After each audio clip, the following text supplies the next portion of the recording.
Bom, nesse vídeo eu quero falar com vocês sobre alguns nomes na mira do Paysandu para o decorrer da temporada. Além do Christian Ortiz, tem também outro nome argentino que eu acho também que poderia ser uma baita opção. Alguns atletas com passagens aqui pelo futebol brasileiro, outro ex-Red Bull Bragantino que estaria na mira do Paysandu. Vou comentar aqui com vocês nesse vídeo desse mercado que agora reabre nessa janela de julho, essa segunda janela que vai ser muito importante, ainda mais para os times da Série B que não houveram essa pausa para o Mundial. Eu acho que vai aparecer diversas oportunidades e também alguns jogadores que não vinham tendo espaço, por exemplo, na Série A, independente deles terem completado os 7 jogos ou não. Enfim, vou trazer aqui nesse vídeo para vocês. Só antes de começarmos, aproveite aqui para deixar seu like, também se inscrever no nosso canal. Me chamo Gustavo, esse aqui é o canal Pelé Carta Fute, que nós trazemos diversos vídeos, tanto do Paysandu, de outros clubes do futebol nordestino e também em média 5, 6 vídeos por semana do Papão, para você não perder nada. Deixe seu like, ative também aqui as notificações e bora rumo aos 70 mil inscritos, falta aqui 1.300 inscritos no canal. Assim que chegarmos, vamos realizar um sorteio de uma camisa oficial para vocês do Clube do Coração, então se inscreva para você concorrer, beleza? Eu vou deixar aqui essa matéria que foi publicada na última semana, onde o Paysandu e o Remo têm interesse no Christian Ortiz, jogador do Sport. As informações aqui então do portal DOL apurou então que o atleta tem, no caso, algumas propostas do jogador que não tem sido aproveitado nessa atual temporada, tem tido um desempenho bem abaixo. Para você ter uma noção, completou 6 jogos na Série A, pode defender outra equipe, mas no ano ainda assim são números bem ruins e tem ficado no banco de reserva desde o início do Campeonato Brasileiro. Ano passado ele foi uma peça importante para o acesso, então na Série B, na minha opinião, não seria um problema de imaginar, até porque ele sai do Barcelona do Equador, onde iria jogar uma Libertadores, para vir jogar no Sport na Série B. E foi importante, titular em toda a campanha do acesso. Na Série B, 30 jogos, 4 gols e 4 assistências. Pelo Sport, 10 participações em gols em 44 jogos disputados. Vai estar aqui também o mapa de movimentação dele. Eu vou deixar aqui a Série B do ano passado, onde temos números maiores, 7.4 de nota média. E está aqui o mapa de movimentação, uma peça muito importante, cobra muito bem escanteios também, pelo lado direito, pelo lado esquerdo. Enfim, acho um baita jogador e que, se o Paysandu contratar, vai estar acertando bastante nessa função de criação.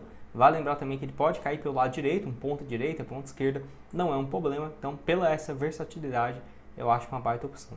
Surge muito bem lá no futebol do Huracan, depois ainda passa no Racing do Uruguai, Independente da Argentina, alguns times do Peru, dentre eles o Sporting Cristal, onde foi muito bem, foi bem também no Independente del Valle 2020 e 2021, e aí teve passagens não muito boas, pela MLS, pelo Tijuana e pelo Defensa e Justiça, até voltar para o Barcelona. Só tem 32 anos, então sim, acho que pode ser uma boa opção.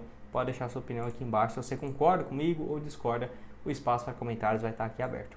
Vou deixar para vocês também, recado rápido, o link aqui embaixo da Fute Fanatics com as opções de camisas dessa atual temporada e do ano passado. Desse ano saindo R$300 à vista no Pix, e também do ano passado R$249, tem um desconto à vista também. Todos os links vão estar aqui embaixo na descrição e também no primeiro comentário fixado. Lembrando que tem de diversos outros clubes, tanto nacionais quanto internacionais. Se você que gosta de futebol alternativo, tem muita camisa bacana aqui na Fute Fanatics. O link está aqui embaixo para vocês. Vamos falar também de outro nome aqui. Além do Christian Ortiz, tem um outro que eu acho interessante, que seria aqui do David Barbona. Ele tem 30 anos de idade e está indo para o seu 3º ano consecutivo no Defensa e Justiça. O que aconteceu? Ele é um jogador que já teve boas passagens na própria Argentina. Em 2023 fez um ano muito bom, 46 jogos, 5 gols e 6 assistências. Naquela ocasião até o clube dele foi de volta para a Libertadores, porém teve uma lesão muito séria no ano passado e não atuou. Para você ter uma noção, foram só 3 partidas na temporada de 2024.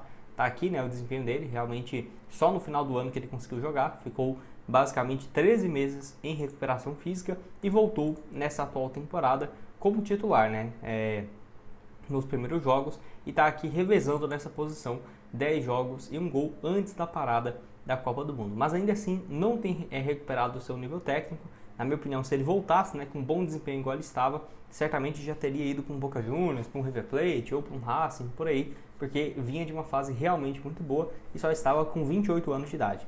Anteriormente já tinha destacado pelo Atlético Tucumã, passou pelo Racing em 2019, não foi muito bem, e teve um desempenho razoável lá no futebol mexicano, pelo Querétaro e pelo Tijuana, esse último onde ele ficou 1 ano e meio e somou mais de 50 jogos com 8 participações em gols. Tá aqui o último jogo que ele jogou, né, na Sul-Americana, marcou gol contra o Cerro Largo, né, do Uruguai, estava no grupo do Vitória. Inclusive, tá aqui o desempenho dele de 2023, muito bem, tanto na Liga quanto na Copa lá da Argentina, realmente um desempenho sensacional e que está aí à disposição, né, no mercado, vamos colocar assim, até porque tem um contrato somente até o final dessa temporada e ainda não renovou. É um nome que eu ficaria de olho para os clubes brasileiros, 30 anos de idade. Pode deixar sua opinião aqui embaixo nos comentários, beleza? E para finalizar o vídeo, eu quero falar aqui sobre o Raul, que ainda segue sendo especulado na equipe do Paysandu para o decorrer da temporada. Nome que eu acho bem interessante, até porque pouco tempo atrás eu lembro dele como titular no Red Bull Bragantino e foi comprado inclusive naquela época por quase 3 milhões de reais junto ao Vasco da Gama em 2020. Então assim, eu acho um jogador bem interessante. O Paysandu segue de olho nele para essa atual janela que reabre daqui a alguns dias, né, na próxima, daqui 2 semanas, onde tem aí então no dia 10 de julho para ser anunciado. Ainda não houve um avanço nessa história, até porque o Atlético Paranaense contratou ele de graça, mas tem um contrato longo, vai até até dezembro de 2027. Então o Atlético vai emprestar, vai ter uma compensação financeira, vai ser uma ida em definitivo, até porque vai lembrar, no campeonato estadual ele foi titular, no Paranaense foi titular absoluto aí do Atlético, e aí começou a Série B, onde perdeu esse espaço. E tem outra questão também, que ele já fez 8 jogos na competição, então apesar dessa especulação eu não entendi muito bem porque como que iria contratar um jogador que já completou, né, essas 8 partidas e não poderia defender um outro time na Série B do Campeonato Brasileiro. Então assim, às vezes tem que ficar de olho também nessas especulações, porque eu mesmo trago aqui uma sugestão ou outra, igual do Barbona aqui e tal. Só que eu falo que é uma opção. Agora, ir lá e falar que o Paysandu tem um interesse, realizou uma proposta, por que, né, que faria sentido, sendo que ele já fez 8 partidas? A não ser que, meu Deus, consiga mudar o regulamento e tudo mais. Mas, cara, ele já fez 8 jogos, não tem muito o que fazer. Inclusive, as últimas partidas dele foi ainda recente, né, no duelo contra o Avaí, no dia 21, nesse último sábado, e anteriormente contra o Remo, no final de semana anterior, somando até aqui 26 jogos e 2 assistências. Enfim, acho que essa posição de meio de campo é o que o Paysandu tem mais que focar mesmo, errou bastante nas peças que trouxe, né? Então acho que um volante de marcação e um meia de criação são os dois mais importantes. Ficarei de olho aqui no Brasil mesmo, tá? Apesar de ter sugerido uma opção ou outra no futebol argentino, acho que é melhor nesse momento você ir para uma coisa mais certa, um atleta que já está adaptado, né, aqui ao Brasil, e para essas duas posições do meio de campo para conseguir, né, recuperar na Série B. Sem dúvidas essa vitória aí no Clássico diante o Remo deu uma recuperada, ainda assim uma situação bem delicada, né? Na 19ª colocação, com 10 pontos apenas, mas se embala aí 2 vitórias consecutivas, mais 2, já consegue certamente ir ali para o meio de tabela. Enfim, pode deixar a sua opinião aqui embaixo nos comentários. O que você tem a dizer e a sua expectativa para esse ano, para essa janela no dia 10, com vários reforços. Vou deixar para vocês o link aqui embaixo também na descrição. Lembrando que tem vários links promocionais aqui na Foot Fanatics. O link meu vai estar aqui embaixo para vocês. E nos vemos aqui então no próximo. Valeu, galera!